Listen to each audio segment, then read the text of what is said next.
Say you want to bike to UVic or Gordon Head from Victoria. In the past, this was a complicated and unpleasant journey with steep hills, narrow painted lanes, and lots of turns that most people probably don't know about. But not anymore. Saanich has finished phase 2 out of 3 of a project that will finally make a huge chunk of the city accessible by bike, with big improvements for pedestrians at the same time. Unfortunately, phase 3 won't be done until 2026, but in the meantime, you can use this route to access UVic or Gordon Head.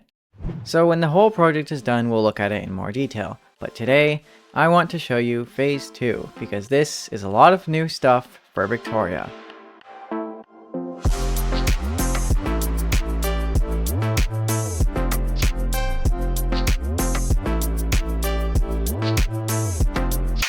What you're looking at is a raised, separated bike path. This is pretty standard for Saanich, and not the first one that's been built. At 1.8 meters wide, the bike path is narrower than most curb-plunked lanes, and this is a problem we'll touch on later. But since it's truly separated from the road by a median, it feels a lot more comfortable to ride on. Anyways, here's the thing everyone clicked on the video for. The first protected intersection in Victoria.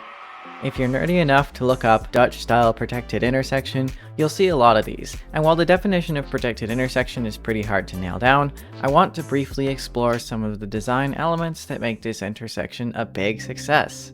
The design creates a separate unsignaled space for bikes and pedestrians, and makes the road crossing much narrower so you spend less time exposed to traffic. You know how it's so goddamn hard just to turn left on a bike? These corner islands and the space behind them makes it easy. No hook turn nonsense. But they also have another important function. A good protected intersection offsets the pedestrian and bike crossings from car lanes to create a buffer from turning cars, giving all parties time to react, and ideally putting the car at a 90-degree angle so they can see clearly. As a pedestrian, if you can read paint markings or feel the tactile strips, this design is pretty straightforward. I do wish that Saanich used audible homing indicators for the crosswalk buttons. Overall though, this is a very accessible design. And I'm very grateful that unlike Victoria, Saanich is willing to build floating bus stops, which makes the cycling experience even safer. Instead of a huge gap in the protection, you simply need to look out for a couple crosswalks. Be sure to wave people on. Pedestrian and bike interactions are safe, and these designs are the way to go.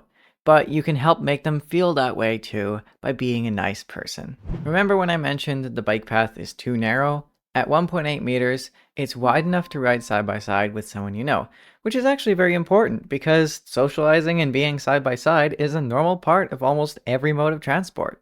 But it's too narrow to realistically pass someone, and this usually means people will pass on the sidewalk. You should always make the bike path at least 2 meters wide, and if there is more space, add a buffer to discourage people from riding on the sidewalk. If there's still more room, you should make the bike path 2.5 meters wide, so that passing and side by side are comfortable and easy, and sidewalk riding is completely unnecessary. When the bike path is this narrow, sidewalk riding should just be expected. Moving on to some more good news, there's a lot of half signals for pedestrians. Bikes also need to cross the street and turn left to get places, and thanks to the elephant's feet, they can also ride in the crosswalk using the pedestrian signal. These flashing green half signals are just for the crosswalk, so unless you're in the main road, these lights don't affect you.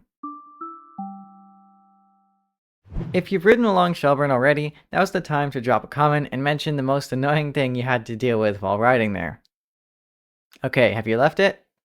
I know what a lot of people are going to mention. It's these bumps at every single side street.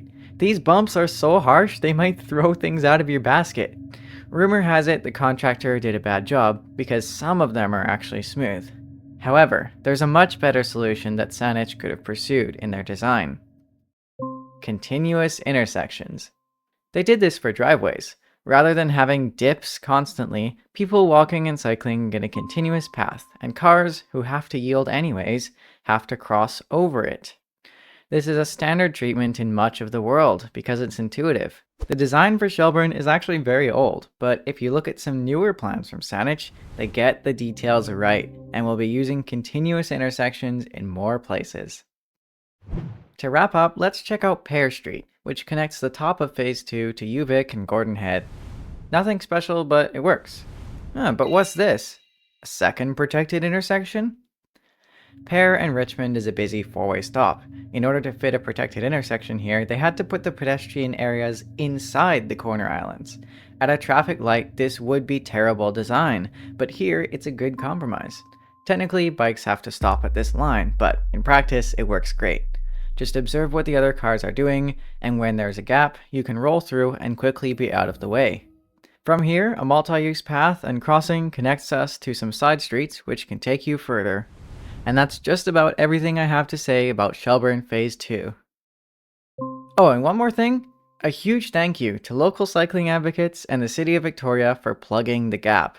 South of the border, a sketchy parking-lined street has become cyclable, so that Saanich's project connects to the rest of the city.